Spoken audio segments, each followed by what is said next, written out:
Hi, my name's Laura Bach, and after reading over the professional dispositions, I was pleased to discover that I have developed over the many years I've been teaching qualities in each disposition. However, I want to talk about the three dispositions that I feel that I'm the strongest in. The first disposition that I'm very strong in is advocacy. I'm very adept at guiding children to solve their own problems in the classroom. I am a very strong advocate of the love and logic philosophy. I use it in my classroom. It's a very loving, empathetic, and compassionate method for dealing with children. Students learn to advocate for themselves by sending messages to the other students when they don't like something or to solve a problem. And they also learn through choices, and they learn to make that good choices have good consequences and not so good choices have not so good consequences. Consequently, they solve their own problems and they substitute positive behaviors for negative behaviors. I never have a problem in my classroom because they are the students' problems. I'm more than happy to help them solve them through empathy and help them decide how to solve it themselves, but I don't need to solve it for them.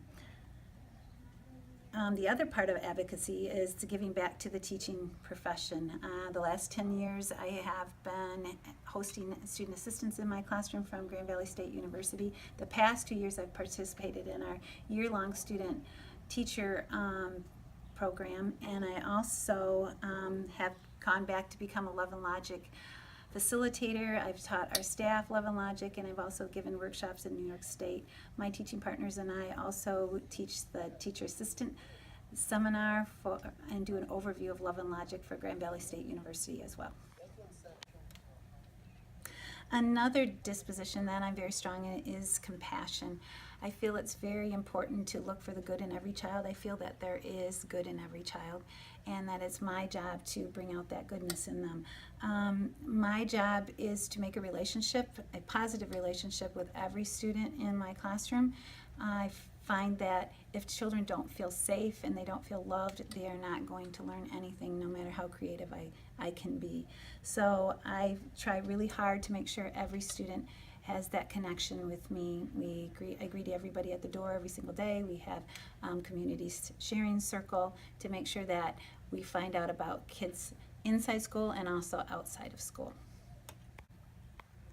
The third disposition that I'm very strong in is high expectations for learning. I feel that every student has the ability to learn, and it is my responsibility to give them the tools that they need to be able to learn and grow.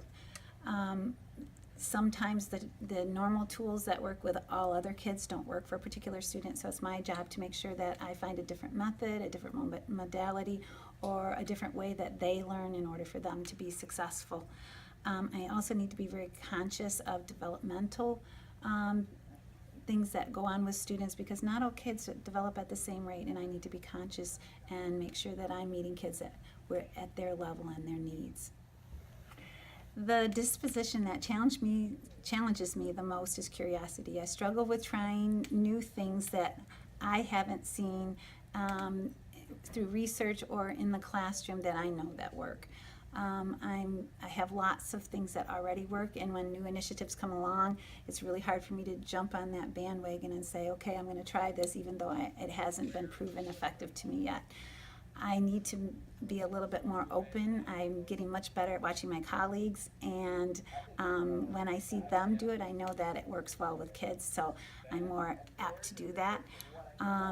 My goal is to be one of those teachers who are cutting edge, that will jump right in and try out new things in their classrooms to see how they work. Professional educators are compassionate, dedicated people who first and foremost can see the good in every child. They believe that every child has the ability to learn, and they hold high expectations for all of them, academically and behaviorally. Professional educators are adept at classroom management. They structure their classroom so that it is safe and that children are able to learn, and they are able to help all kids solve their own problems. Professional educators are collaborators and not competitors, and they are lifelong learners that are always looking for ways to improve themselves and their teaching.